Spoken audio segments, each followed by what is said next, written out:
പിതാവിൻ്റെയും പുത്രൻ്റെയും പരിശുദ്ധാത്മാവിൻ്റെയും നാമത്തിൽ ആമേൻ. പ്രത്യക്ഷ പ്രാർത്ഥന നമുക്ക് പ്രാർത്ഥിക്കാം. അമ്മേ പരിശുദ്ധമ്മേ, അമ്മേ പരിശുദ്ധമേ, ദേവമാതാവേ, ദൈവമാതാവേ, കൃപാസനത്തിലൂടെ ഞങ്ങൾക്കും ഞങ്ങളുടെ ദേശത്തിനും അമ്മ മധ്യസ്ഥം തേടി തന്ന എല്ലാ അനുഗ്രഹങ്ങൾക്കും കൃപകൾക്കും ഞങ്ങളിപ്പോൾ ഹൃദയം നിറഞ്ഞ നന്ദി പറയുന്നു. അമ്മേ പരിശുദ്ധമ്മേ, അമ്മേ പരിശുദ്ധമേ, ദൈവമാതാവേ, 2004 ഡിസംബർ 7 ഉച്ചകഴിഞ്ഞ് 2:30 കൃപാസനത്തിൽ സംഭവിച്ച അമ്മയുടെ പ്രത്യക്ഷപ്പെടലിനെ തിരുസഭയ്ക്ക് സമർപ്പിച്ചിരിക്കുന്ന പഠനരേഖകളുടെ മേൽ സഭാത്മകമായ പഠനം ആരംഭിക്കുവാൻ ഞങ്ങൾ പ്രാർത്ഥിക്കുന്നു. അമ്മേ പരിശുദ്ധമേ, അമ്മേ പരിശുദ്ധമേ, ഭൂസ്വർലോകങ്ങളുടെ രാജ്ഞിയായ അങ്ങേയ്ക്ക് ഭൗമ സംരക്ഷണത്തിനായി പ്രപഞ്ചപ്രകൃതിയെ തന്നെ തിരുസഭ പ്രതിഷ്ഠിക്കുവാൻ ഈ പ്രത്യക്ഷീകരണം വഴി ഇടയാക്കണമേ. പരിശുദ്ധമേ, ജപമാല മാതാവേ, സകല കൃപാസനം പ്രാർത്ഥനയോടും ചേർത്ത് ഞങ്ങളിപ്പോൾ പ്രാർത്ഥിക്കുന്ന ഈ കുടുംബത്തിന്റെ പ്രത്യേക നിയോഗം പറ മക്കളെ.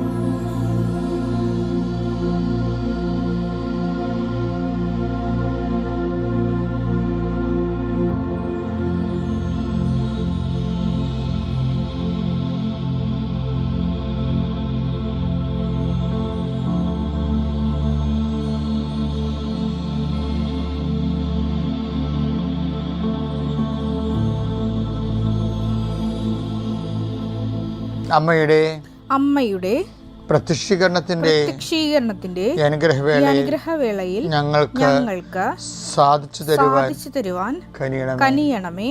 ആമേൻ. വിശ്വാസ പ്രമാണം. സർവശക്തനായ പിതാവും ആകാശത്തിന്റെയും ഭൂമിയുടെയും സൃഷ്ടാവുമായ ദൈവത്തിൽ ഞാൻ വിശ്വസിക്കുന്നു. അവിടുത്തെ ഏകപുത്രനും ഞങ്ങളുടെ കർത്താവുമായ ഈശോമിശിഹായിലും ഞാൻ വിശ്വസിക്കുന്നു. ഈ പുത്രൻ പരിശുദ്ധാത്മാവിനാൽ ഗർഭസ്ഥനായി കന്യകാമറിയത്തിൽ നിന്ന് പിറന്ന് പൊന്തിയോസ് പീലാത്തോസിന്റെ കാലത്ത് പീഡകൾ സഹിച്ച് കുരിശിൽ തറയ്ക്കപ്പെട്ട് മരിച്ച് അടക്കപ്പെട്ട് പാതാളങ്ങളിൽ ഇറങ്ങി മരിച്ചവരുടെ ഇടയിൽ നിന്ന് 3-ാം നാൾ ഉയർത്ത് സ്വർഗത്തിലേക്ക് എഴുന്നള്ളി സർവശക്തിയുള്ള പിതാവായ ദൈവത്തിന്റെ വലതുഭാഗത്തിരിക്കുന്നു. അവിടെ നിന്ന് ജീവിക്കുന്നവരെയും മരിച്ചവരെയും വിധിക്കുവാൻ വരുമെന്നും ഞാൻ വിശ്വസിക്കുന്നു. പരിശുദ്ധാത്മാവിലും ഞാൻ വിശ്വസിക്കുന്നു. വിശുദ്ധ കത്തോലിക്കാ സഭയിലും പുണ്യവാന്മാരുടെ ഐക്യത്തിലും പാപങ്ങളുടെ മോചനത്തിലും ശരീരത്തിന്റെ ഉയർപ്പിലും നിത്യമായ ജീവിതത്തിലും ഞാൻ വിശ്വസിക്കുന്നു. ആമേൻ. സുഖസ്ഥനായ ഞങ്ങളുടെ പിതാവേ, അങ്ങയുടെ നാമം പൂജിതമാകണമേ.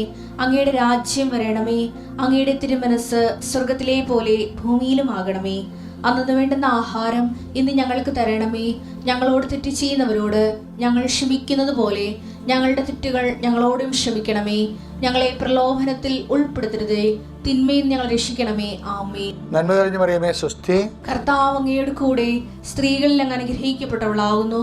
അങ്ങയുടെ ഉദരത്തിൻ ഫലമായി ഈശോ അനുഗ്രഹിക്കപ്പെട്ടവനാകുന്നു. പരിശുദ്ധ മറിയമേ, തമ്പുരാന്റെ അമ്മേ, പാപികളായ ഞങ്ങൾക്ക് വേണ്ടി ഇപ്പോഴും ഞങ്ങളുടെ മരണസമയത്തും തമ്പുരാനോട് അപേക്ഷിക്കണമേ. ആമേൻ. എൻ്റെ കർത്താവ് എന്നുമായ നാമത്തിൽ സഭയുടെ അധികാരത്തെക്കുറിച്ചിൻ്റെ അടയാളത്തെ ദൈവത്തിൻ്റെ ശക്തിയാൽ ഞാൻ മക്കളെ ആസ്വദിക്കുന്നു. കർത്താവ് കട കമ്പോളങ്ങൾ, വ്യാപാര വ്യവസായങ്ങൾ, അധ്വാന മാർഗങ്ങൾ, സർവീസ് മേഖലകൾ, അവിടെ എല്ലാം അനുഭവിക്കുന്ന പ്രശ്നങ്ങൾ, ജോലിയില്ലാത്തവരുണ്ട്, വീടില്ലാത്തവരുണ്ട്, ബ്യൂട്ടി പാർലർ പൂട്ടാൻ പോകുന്നവരുണ്ട്, അതുപോലെ തന്നെ ഓരോരോ സർവീസ് സെൻറ്റേഴ്സ് അടക്കാൻ പോകുന്നവരുണ്ട്. ഈ ഗതി കിട്ടാതെ വിദേശ രാജ്യങ്ങളിലേക്ക് നാട് വിട്ട് പോകുന്നവരുണ്ട്. നിൻ്റെ തൊഴിൽ സംരംഭങ്ങൾ ആശീർവദിക്കുന്നു.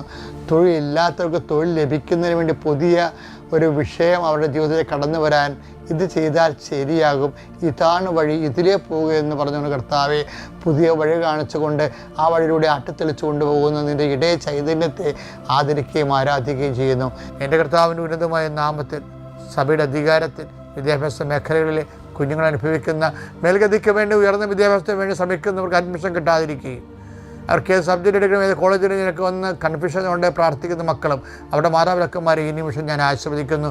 Lord Jesus Christ, the fire finger, soak with the precious blood, Lord in peace, spirit of power and grace. അതായത് ആദിമസഭയിൽ ആൾക്കാർ നന്മ ചെയ്തുകൊണ്ട് ഇരുന്നത് എങ്ങനെയാണെന്ന് അറിയാമോ? തിന്മ ചെയ്യാൻ സാധിക്കാതിരുന്നതിൻ്റെ കാരണം നന്മ ചെയ്യുന്നവരുടെ എണ്ണം 90%, തിന്മ ചെയ്യുന്ന ആൾക്കാർ 10%. അതുകൊണ്ടാണ് നമുക്ക് ചുറ്റും സാക്ഷികളുടെ മഹാസമൂഹം ഉള്ളതുകൊണ്ട് അത് അയ്യോപാപികളായിട്ട് തിന്മയിലേക്ക് വീഴുന്ന ആൾക്കാർ അവരുടെ ഭാരം നീക്കിക്കളയണം. ഇവരെ കണ്ട് വേണം, ഇവരെ കണ്ട് ജീവിച്ചാൽ സുവിശേഷം 100% ജീവിക്കാവുന്നതാണ് ആദിമസഭ നൽകുന്ന പാഠം. അപ്പോൾ എപ്പോഴും നമ്മൾ ചെയ്യുന്നത് ഇതിൻ്റെ എല്ലാം ചെന്ന് അവസാനിക്കുന്ന എൻ്റെ അടിവേരെന്താണ്? യേശു കർത്താവാണെന്ന് ഹൃദയത്തിൽ വിശ്വസിക്കണമാണ്. അത് ഹൃദയത്തിൽ അംഗീകരിക്കുകയാണ്. വിശ്വാസവും അംഗീകാരവും 2 കാര്യങ്ങളാണ്. വിശ്വാസം ഒരു നോർമലായിട്ടുള്ള വഴിയുണ്ട്, ഒരു ഇഫക്റ്റീവായിട്ടുള്ള വഴിയുണ്ട്. ദൈവം ഉദ്ദേശിക്കുന്നത് ഇഫക്റ്റീവായിട്ട് വഴിയാണ്. അപ്പം നിങ്ങളവർക്ക് ഇങ്ങനെയൊക്കെ ജീവിക്കാൻ പറ്റുമോ? തീർച്ചയായിട്ടും ജീവിക്കാൻ പറ്റും. കാര്യം ജീവിച്ച് കാണിക്കുന്ന അനേകം മനുഷ്യർ നമുക്ക് ചുറ്റുമുണ്ട്. അതുകൊണ്ടാണ് പൗലോസ് അപ്പോസ്തലൻ പറയണത്, എന്താ പറയണത്? നമുക്ക് ചുറ്റും സാക്ഷികളുടെ ഒരു സമൂഹം ഉള്ളത് കൊണ്ട്. ഹെബ്രായർ 12:1 നമുക്ക് ചുറ്റും കേട്ടോ, നമുക്ക് ചുറ്റും സാക്ഷികളുടെ വലിയ സമൂഹമുള്ളതിനാൽ നമ്മളെ വിഷമിപ്പിക്കുന്ന ഭാരവും പാപവും നമുക്ക് നീക്കിക്കളയാം. എന്താ കാര്യം? ആദിമസഭയുടെ ഒരു സ്റ്റാറ്റസ് ആണത്. കാര്യം എന്താണ്? നമുക്ക് ചുറ്റും സാക്ഷികളുടെ മഹാപ്രളയമാണ്. നന്മകൾക്ക് വേണ്ടി ജീവിച്ച് ജയിച്ച ആൾക്കാരില്ലേ, ഒത്തിരി ആദിമസഭയിലുണ്ടായിരുന്നു. അപ്പം അതുകൊണ്ടാണ് പൗലോസ് അപ്പോസ്തലൻ പറയണത്, നമുക്ക് ഇടറേണ്ട ആവശ്യമില്ല. എന്താ കാര്യം? ജയിച്ച ആൾക്കാർ നമ്മുടെ കൂടെ ഉണ്ട്. ഈ കടൽ കാണുമ്പോൾ പേടിക്കണ്ട. ഈ കടൽ നീന്തി കയറിയ ആൾക്കാർ നമ്മുടെ കൂടെ ഉണ്ട്. അതുപോലെ തന്നെയാണ് ഇപ്പം ചോദിക്കും, അയ്യോ അങ്ങനെയൊക്കെ ചിന്തിച്ചാൽ ജീവിക്കാൻ പറ്റുമോ? ഇതെന്ന് വെച്ച് കഴിഞ്ഞാൽ ഓട്ടോമാറ്റിക് ക്രിസ്ത്യൻസ് ഒന്നും സംഭവമില്ലേ. ഓട്ടോമാറ്റിക് ക്രിസ്ത്യൻസിൻ്റെ കയ്യിലാണ് ഈ അപകടം എല്ലാം വന്നിരിക്കുന്നത്. കാരണം ജനിച്ചു പോയത് ഒരു ക്രിസ്ത്യാനി ആയിപ്പോയില്ലേ. അപ്പോൾ ജനിച്ചത് ചിലപ്പോൾ ബാറുള്ള അപ്പൻ്റെ മകനായിട്ട് ജനിച്ചെങ്കിൽ അവരും അത് നടത്തിക്കൊണ്ടിരിക്കും. അപ്പോൾ പക്ഷേ എന്താ പ്രശ്നം വെച്ച് കഴിഞ്ഞാൽ, അങ്ങനെയാണെങ്കിൽ ജീവിക്കാൻ പറ്റുമോ എന്ന് വെച്ചാൽ ശരിയാണ്. അങ്ങനെ ജീവിക്കാൻ പറ്റത്തില്ല. ഒന്നെങ്കിൽ നിങ്ങൾ സഭയിൽ നിന്ന് പോകണം എന്ന് ഏകപക്ഷീയമായിട്ട് പ്രഖ്യാപിക്കണം. ചില സമയത്ത് അഥർവമായ പണം നമ്മുടെ വന്നു ചേരും. കാര്യം അഥർവമായ ഒരു ലോകത്ത് ജീവിക്കുമ്പോൾ സ്വാഭാവികമായിട്ട് അതിൻ്റെ കാറ്റും വെളിച്ചമൊക്കെ നമുക്ക് ജീവിതത്തിലും വരും. അപ്പം അങ്ങനെ വരുമ്പോൾ എന്ത് ചെയ്യണം? ആ വേസ്റ്റേജ് എങ്ങനെയാണ് മാറ്റേണ്ടത്? ലൂക്കാ 16:9 ഞാൻ നിങ്ങളോട് പറയുന്നു അധാർമിക സമ്പത്ത് എന്ന് പറഞ്ഞ കാര്യം യേശുക്രിസ്തുവിന്റെ കാലത്ത് ഉണ്ടായിരുന്ന വിഷയമാണ്. അധാർമിക സമ്പത്ത് വന്നു ചേരാം. ചിലപ്പോൾ നമ്മൾ എത്ര കണ്ണിൽ എണ്ണ ഒഴിച്ചിരുന്നാലും അധാർമിക സമ്പത്ത് വരാം. വന്നാൽ എന്ത് ചെയ്യണം? അത് നമ്മൾ വെച്ചോണ്ടിരിക്കരുത്. പിന്നെ എന്ത് ചെയ്യണം? അധാർമിക സമ്പത്ത് കൊണ്ട് നിങ്ങൾക്കായി സ്നേഹിതരെ സമ്പാദിച്ചുകൊള്ളുവിൻ. സ്നേഹിതന്മാരെ സമ്പാദിക്കണമെന്ന്. അത് നിങ്ങളെ കൈവിടിയുമ്പോൾ അധാർമിക സമ്പത്ത് എപ്പോഴും നിങ്ങളെ കൈവിടുന്ന ഉറപ്പാണല്ല. അവർ നിങ്ങളെ നിത്യകൂടാരങ്ങളിൽ സ്വീകരിക്കും. അതെന്താ സംഭവം? അതെന്താണ്? അത് 25 നിത്യകൂടാരങ്ങളിൽ നിങ്ങളുടെ സ്നേഹിതന്മാരെ സമ്പാദിക്കണമെന്ന് വെച്ച് കഴിഞ്ഞാൽ അതിൻ്റെ അർത്ഥം എന്താണ്? അത് 25-34 മത്തായിയുടെ സുവിശേഷം. അനന്തരം രാജാവ് തന്റെ വലതുഭാഗത്തുള്ളവരോട് പറഞ്ഞു, അരുൾ ചെയ്യും, എന്റെ പിതാവിനാൽ അനുഗ്രഹിക്കപ്പെട്ടവരെ വരുവിൻ. ലോകസ്ഥാപനം അതാണ് നിത്യകൂടാരം. കണ്ടില്ലേ? ലോകസ്ഥാപനം മുതൽ നിങ്ങൾക്കായി സജ്ജമാക്കിയിരിക്കുന്ന രാജ്യം അവകാശപ്പെടുത്തുവിൻ. നിത്യകൂടാരങ്ങൾ അവകാശമാക്കാൻ എന്ത് ചെയ്ത്? എന്തുകൊണ്ടെന്നാൽ വായിച്ചേ. എന്തെന്നാൽ എനിക്ക് വിശന്നു. സ്നേഹിതന്മാരെ സമ്പാദിക്കുകയാണ്. അധാർമിക സമ്പത്ത് കൊണ്ട് എനിക്ക് വിശന്നു, നിങ്ങൾ ഭക്ഷിക്കാൻ തന്നു. അപ്പൊ പാവത്തങ്ങൾക്ക് ഭക്ഷണങ്ങൾ കൊടുത്തുകൊണ്ട് ഈ അധാർമിക സമ്പത്ത് നമ്മുടെ കയ്യിൽ നിന്ന് കളയാം. ഈ വിഷം കടിച്ച് കഴിഞ്ഞാൽ പാമ്പ് കടിച്ചാൽ എന്ത് ചെയ്യും? നമ്മളെ അതിൻ്റെ മുകളിൽ കെട്ടിയിട്ട് ആ ചോര നമ്മൾ വിഷച്ചോര നമ്മൾ ചോർത്തിക്കളയും. അതെങ്ങനെയാണ് ചോർത്തിക്കളയണത്? അധാർമിക സമ്പത്ത് വന്നു കഴിഞ്ഞാൽ എന്ത് ചെയ്യും? അതുകൊണ്ട് സ്നേഹിതന്മാരെ സമ്പാദിക്കാൻ പറഞ്ഞിരിക്കുന്നത് 16:9 ലൂക്ക. എങ്ങനെയാണ് സ്നേഹിതന്മാരെ സമ്പാദിക്കണത്? അത് മത്തായിയുടെ സുവിശേഷം 25:34 എന്തുകൊണ്ടാണ്? അനന്തരൻ രാജാവ് തൻ്റെ വലതുവശത്തുള്ളവർ പറഞ്ഞു, എൻ്റെ പിതാവിനാൽ അനുഗ്രഹീത വരുവിൻ, ലോകാരംഭം ഒരുക്കിയിരിക്കുന്ന രാജ്യം കൈവശമാക്കിക്കൊള്ളുവിൻ. എന്തുകൊണ്ടെന്നാൽ എനിക്ക് വിശന്നു, നിങ്ങൾക്ക് ഭക്ഷണം, അടിസ്ഥാന സൗകര്യങ്ങൾ, പിന്നെ എനിക്ക് ദാഹിച്ചു, നിങ്ങൾ കുടിക്കാൻ തന്നു, എനിക്ക് ഞാൻ നഗ്നനായിരുന്നു, നിങ്ങൾ എന്നെ ഉടുപ്പിച്ചു. ഈ അധാർമിക സമ്പത്ത് വന്നാൽ ഉടനെ അത് നമ്മൾ എന്ത് ചെയ്യും? അത് നിത്യകൂടാരങ്ങൾ സ്നേഹിതമായി സമ്പാദിക്കാൻ വേണ്ടി മനുഷ്യന് അടിസ്ഥാന സൗകര്യങ്ങൾ ഒരുക്കാൻ കൊടുക്കണം. അടിസ്ഥാന സൗകര്യം. ഇപ്പോൾ ഉരുൾ പൊട്ടി, കുറേ ആൾക്കാരുടെ വീട് പോയി, അവശേഷിക്കുന്നവർ നിലനിർത്തണം. നമ്മളെ അതിന് സ്ഥലം കണ്ടുപിടിക്കണം, അവർക്ക് വസ്ത്രം കൊടുക്കണം, അതുപോലെ അവർക്ക് ഭക്ഷണം കൊടുക്കണം. അപ്പോൾ ഈ അതുപോലെ അടിസ്ഥാന സൗകര്യങ്ങൾക്ക് വേണ്ടി ഉപയോഗിക്കണമെന്ന് പറഞ്ഞിരിക്കുന്നത്. ഇത് പറഞ്ഞ് അടിസ്ഥാന സൗകര്യങ്ങൾക്ക് വേണ്ടി ഉപയോഗിക്കാൻ വേണ്ടി അധാർമിക സമ്പത്ത് കുന്നുകൂട്ടണമെന്നല്ല. അധാർമിക സമ്പത്ത് എന്ന് പറയുന്ന അധർമ്മം നമ്മളെ കടിച്ചു പോയാൽ മോളിൽ കെട്ടണം. അത് ഹൃദയത്തിലോട്ട് കയറാതിരിക്കാൻ വേണ്ടി. എന്നിട്ട് വിഷച്ചോര ഒഴുക്കിക്കളയണം. എങ്ങോട്ട് ഒഴുക്കിക്കളയണം? അതില്ലാത്തവന് കൊടുത്തുകൊണ്ട് അടിസ്ഥാന സൗകര്യം, മരുന്ന്, ഭക്ഷണം ഒക്കെ. മരുന്ന് ഭക്ഷണം കൊടുക്കുമ്പോൾ ഓർക്കണവേ, നിങ്ങൾ കൊടുക്കണതിന് ആർക്കും പറ്റും, കൊടുക്കണതിന് ആർക്കും വേണ്ടി കുഴപ്പമില്ല. പക്ഷേ നിങ്ങൾ കൊടുക്കുമ്പോൾ സിമ്പതിയായിട്ട് കൊടുക്കരുത്, എമ്പതിയായിട്ട് കൊടുക്കണം. എന്താ കാര്യം? അതാണ് അവിടെ ഈശോ തിരിച്ച് പറയുന്നുണ്ട്. സിമ്പതറ്റിക്കലായിട്ടുള്ള അഭ്യാസം കാണിക്കരുത്. അയ്യോ പാവം കഷ്ടം എന്ന് പറഞ്ഞാണ് സിമ്പതി. മറ്റു പറഞ്ഞല്ല, അത് ഞാനാണെന്ന് കഴിയുമ്പോൾ എമ്പതിയാണ് ആ സംഭവം. അനുകമ്പയേക്കാൾ ഉപരി വലുതാണ് അത്. അനുകമ്പ സിമ്പതിയാണ്. അയ്യോ ഉരുളുപൊട്ടിയല്ല, ആൾക്കാരുടെ വീട് പോയല്ല, കഷ്ടം എന്ന് പറയുന്നതാണ് സിമ്പതി. പക്ഷേ എമ്പതി എന്ന് പറഞ്ഞാൽ എന്താണ്? ഞാനാണ് ഉരുളുപൊട്ടിയിരിക്കണത്, എനിക്ക് എൻ്റെ വീടാ പോയത് എന്ന് പറയണമെങ്കിൽ ക്രിസ്തു എന്നിൽ ജീവിക്കണം. ക്രിസ്തു എന്നിൽ ജീവിക്കുമ്പോഴാണ് മറ്റതും ക്രിസ്തു ആണെന്ന് നമുക്ക് തോന്നുന്നത്. അതാണ് ഈശോ പറയണത്, എനിക്ക് വിശന്നു, നിങ്ങളെനിക്ക് ഭക്ഷണം തന്നു എന്ന്. എമ്പതിയാണ് അവിടെ.